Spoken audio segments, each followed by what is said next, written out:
पिछली साल शुरू किया था और उस समय की जो वर्तमान जिलाध्यक्ष वो जिलाधिकारी महोदया थी, हमने उनको ज्ञापन दिया था और रिमाइंडर भी दिया था।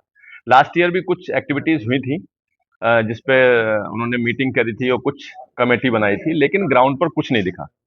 उसी अभियान को हम इस साल भी कंटिन्यू कर रहे हैं और इस बार हमने समय से पहले इस चीज को शुरू किया है, क्योंकि सेशन अप्रैल से शुरू होता है और अप्रैल से सेशन शुरू होता है तो उस समय करने का कोई फायदा नहीं होता, इसलिए हमने फरवरी से स्टार्ट किया है।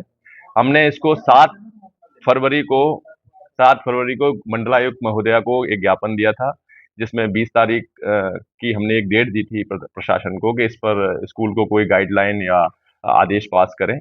लेकिन अभी तक 20 तारीख निकल चुकी है, आज 22 तारीख है और किसी तरह का कोई भी ना आश्वासन दिया गया है, ना कोई प्रावधान किया गया है।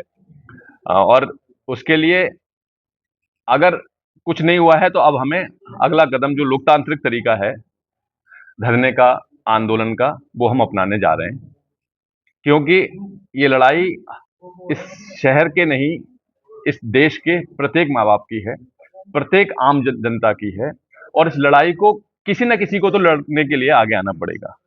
तो हम इस मुहिम को शुरू कर रहे हैं और it's a totally non political अभियान है। इसमें किसी राजनीतिक दल, किसी संगठन, किसी ऐसी पर्टिकुलर जाति विशेष किसी का कोई लेन देन नहीं होगा। ये आम जनमानस का आंदोलन होगा और इसको हम मजबूती से लड़ेंगे।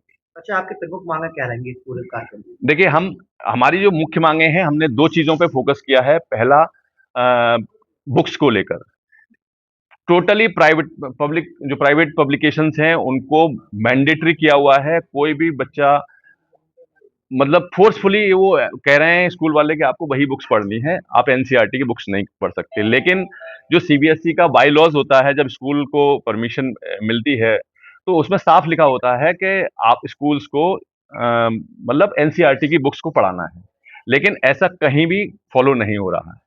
और लेकर है कि हम चाहते हैं कि एनसीईआरटी की बुक्स हर स्कूल में लागू हो, प्राइवेट पब्लिकेशन मैंडेटरी ना हो, ऑप्शनल हो।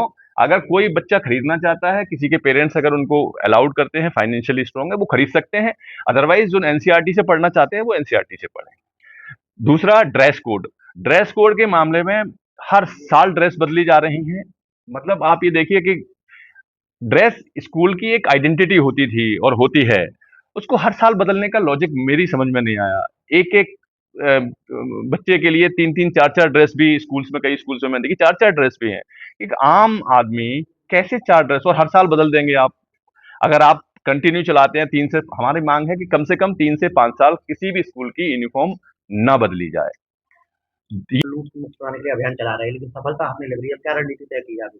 नहीं, हमने आपको क्लियर बता दिया है। अब हम लोकतांत्रिक तरीका अपनाने जा रहे हैं जो जन आंदोलन का होगा और 26 फरवरी से हम गांधी मूर्ति पर धरने पर जा रहे हैं और वो धरना अनिश्चितकालीन होगा।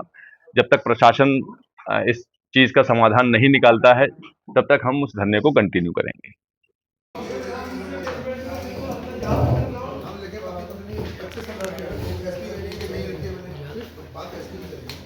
भाई बता